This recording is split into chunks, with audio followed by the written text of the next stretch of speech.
Apostasy is nothing new in the lives of Christians. The Bible is constantly warning us. God is constantly warning us to stay the path. But the devil is a deceiver. I've seen family members, I've seen friends, I've seen people in my life that have completely fallen away, and obviously it's even louder in Hollywood. People who are in Hollywood, who are professing Christians, then eventually fall away and get into more and more devious and evil things. That raises the question, were they ever truly saved? Can someone lose their faith? And it comes down to your perspective on eternal security and our choice in the matter of it. But this video isn't about once saved, always saved, or eternal security. I'll leave that for another video. This video is all about the first steps towards apostasy. To start off, what is an apostate? What is apostasy? Apostasy comes from the Greek word which means falling away. So when someone apostatizes or is an apostate, it's someone who fell away from the faith. We actually see this briefly mentioned in the book of James, which I made a video about last week, so you can read along in that video. Apostates fall away from the faith, who previously were professing believers and now live an abandoned life outside of Christ, outside of God. I don't think there's anything more tragic than an apostate believer. It's deeply disheartening. But apostasy always sneaks in through the devil. I mean, we see it in the very beginning. You can see how Satan was just questioning God's word. Let's just read through Genesis 3, where we see the first questioning of God's word. Now, the serpent was more crafty than any other beast of the field that the Lord God has made. He said to the woman, "Did God actually say, 'You shall not eat of any tree in the garden'?" And the woman said to the serpent, "Well, we shall eat of the fruit of the trees in the garden. But God said, 'You shall not eat of the fruit of the tree that is in the midst of the garden, neither shall you touch it, lest you die.' But the serpent said to the woman, 'You will not surely die, for God knows that when you eat of it, your eyes will be opened. You will be like God, knowing good and evil.' So that when the woman saw that the tree was good for food, and that it was a delight to the eyes, and the tree was to be desired to make one wise, she took of its fruit and ate. And she also gave some to her husband, who was with her, and he ate." Immediately, Satan, the serpent, slithered in and introduced doubt and pride into Adam and Eve. The serpent said, "Did God actually say?" Questioning God's motives and intentions. His whole perspective was to remove the authority of God's word. And that is always the first step towards apostasy. We see it over and over and over again. And we pick up these views and beliefs that oppose God and lift ourselves up. These are things that are going to add to us. Eve did it so she can gain knowledge of good and evil, and thus be elevated to God's status. And we see it all over the Bible.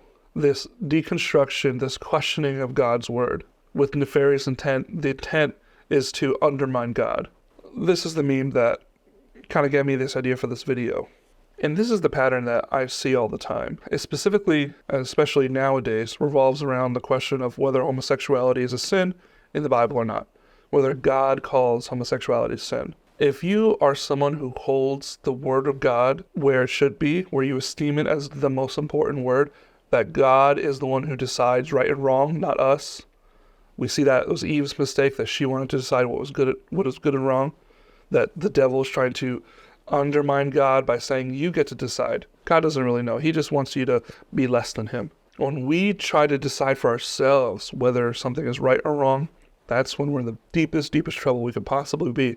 We undermine God just so that we can esteem ourselves greater and higher than him. We can lift ourselves up and say, we deserve to tell whether something is right or wrong. And we see that in our postmodern age, where people get to decide, this is right, this is wrong, and look where our world is today. This evil ideology has run rampant in our society, where up is down, down is up, good is wrong, wrong is good. And this is something the Bible had talked about. You can see in this verse here. But the first step is always questioning God's authority.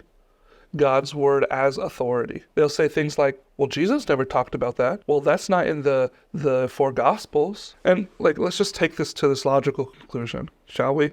They say, I only listen to Jesus. But did you know every word out of Jesus' mouth was from the Old Testament? Go through the accounts of the Gospel. Read the words that Jesus was saying. He's always quoting specifically Deuteronomy, but he's quoting the whole entire Old Testament. He was a Jew. He quoted his own book. And that's just the base level. More importantly, Jesus was God and is God. So the whole Bible is his spoken word. In John 1, it says, Jesus is the Word, and the Word dwelt among us, and we have seen his glory. Jesus is the Word of God, period. Jesus is the Word of God in motion. And Jesus is coming back like the book of Revelation says, with a sword. Just like how Jesus was present in Exodus. Jesus walked in the garden with Adam and Eve. Jesus is the incarnate God. Jesus is Yahweh. The Bible talks about this. That's just the truth. So for us to say we listen to Jesus, but then you ignore his actual words everywhere else in the Bible, it's like to do gymnastics over the things that God actually said. And it's not like they're following Jesus' words in the New Testament anyway. Let's just start with one of the most popular ones, homosexuality. There's lots of teaching about this. The Bible clearly and explicitly condemns homosexuality, that it is a sin. The same as adultery, the same as fornication outside of marriage. It's a sin. And that's not me speaking. It doesn't matter what I say. It doesn't matter how I choose to interpret a scripture. The scripture is the scripture regardless of how I choose to interpret it. We have to be at least intellectually honest and say, what does the word of God say? And you can choose to follow it, or you can choose to, if you're a professing believer, you can choose to apostatize and say, my values are more important than God's values, and leave the Bible alone. But here's the kicker. You cannot interpret your way out of hell. Hell's coming for you, whether you can interpret a verse to mean something else or not. You cannot. You can't say, oh, well, actually, I think murder is actually okay now, because I decide that murder actually means something else in the Bible. Oh, well, I'm a drunkard, but that's okay.